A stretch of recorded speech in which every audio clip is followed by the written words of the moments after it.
Revisi Undang-Undang Pemilu memunculkan kembali wacana untuk menghidupkan kembali sistem proporsional tertutup yang berlaku saat Orde Baru. Dengan proporsional tertutup, calon legislator ditentukan berdasarkan nomor urut yang dibuat partai politik. Sementara sistem proporsional terbuka yang sudah 2 kali diterapkan saat pemilu caleg terpilih tidak ditentukan nomor urut, melainkan berdasarkan suara terbanyak.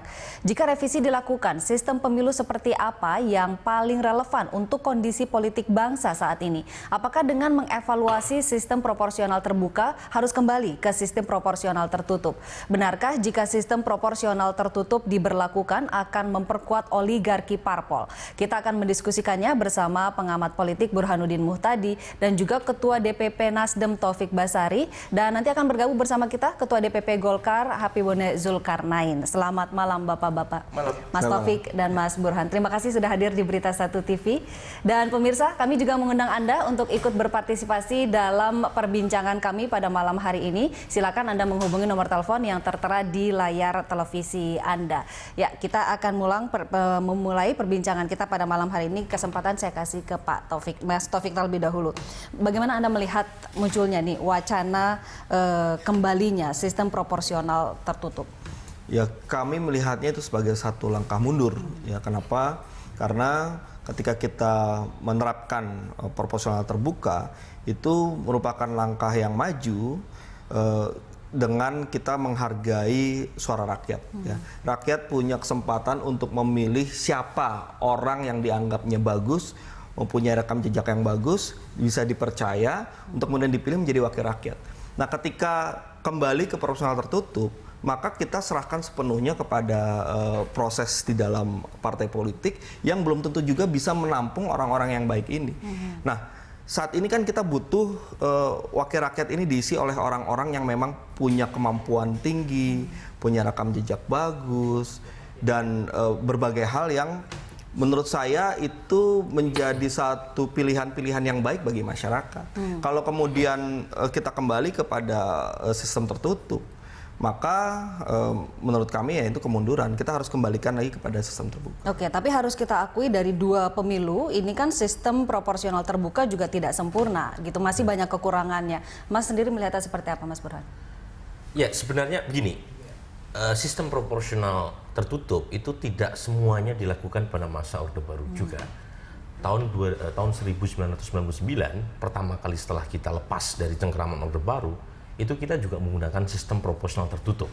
Meskipun kemudian di tahun 2004 mulai ada sistem semi proporsional terbuka. Meskipun lagi-lagi HIV-nya tetap tertutup dalam pengertian closed list proportional system. Nah, dua pemilu terakhir 2009 dan 2014 itu full proporsional terbuka. Nah, dampak yang jelas sebelum kita masuk pada diskusi apakah ini ada nuansa Orde Baru di sana, dampak yang jelas memang faktor money politics. Jadi dengan proporsional terbuka, maka kandidat itu menjadi ujung tombak dari proses untuk mengenerate suara. Jadi yang terjadi bukan lagi party centered politik, tetapi candidate centered politik. Jadi partai menjadi tidak penting, yang penting adalah kandidat kemudian membuat perbedaan. Salah satu perbedaan yang mereka lakukan dengan memberikan uang. Jadi itu datanya clear kalau dari sisi dampak terhadap money politik di tahun 2009 10% pemilih menerima uang, tahun 2014 kemarin naik kisaran 27 bahkan sampai 33%. Oke, jadi memang ada peningkatan sangat signifikan. Ada dampaknya. Tetapi kalau dikembalikan 100% ke proporsional tertutup, itu juga persis yang dibilang oleh Bung Taufik, yaitu menguatnya kembali oligarki partai politik.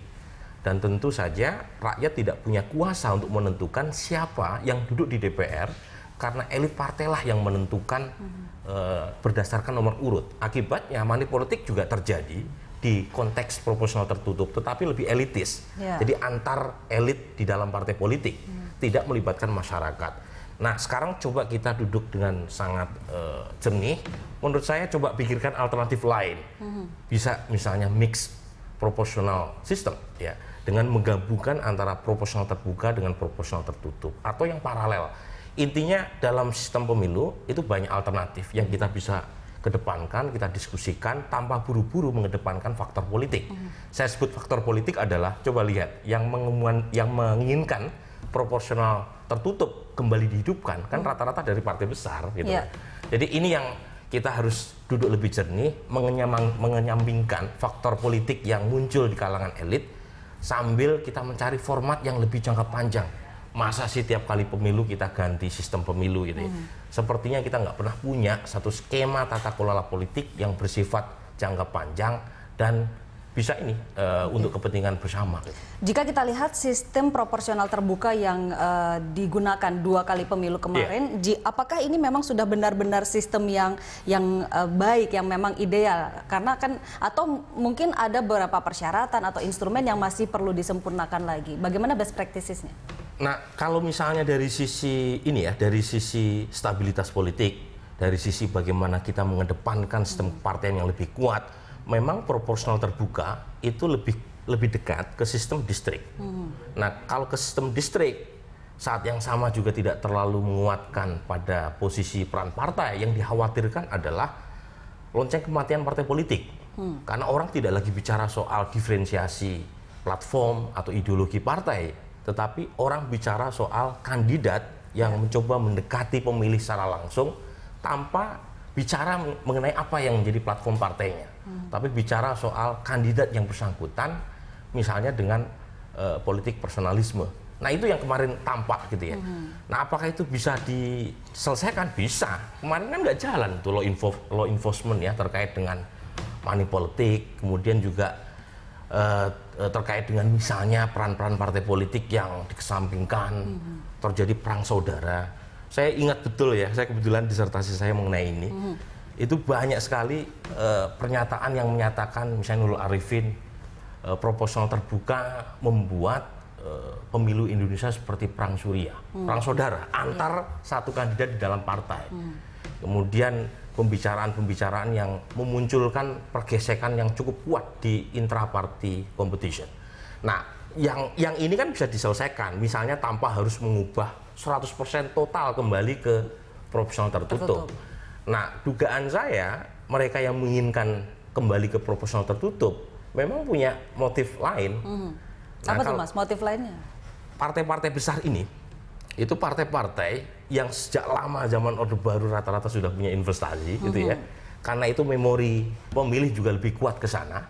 Nah, kalau misalnya pakai proporsional tertutup, partai ini punya akar yang lebih lama dan karenanya lebih banyak memanfaatkan memori pemilih untuk memilih partai yang sudah lama punya akar ketimbang partai baru seperti Bung Taufik atau partai yang lahir pasca reformasi gitu loh.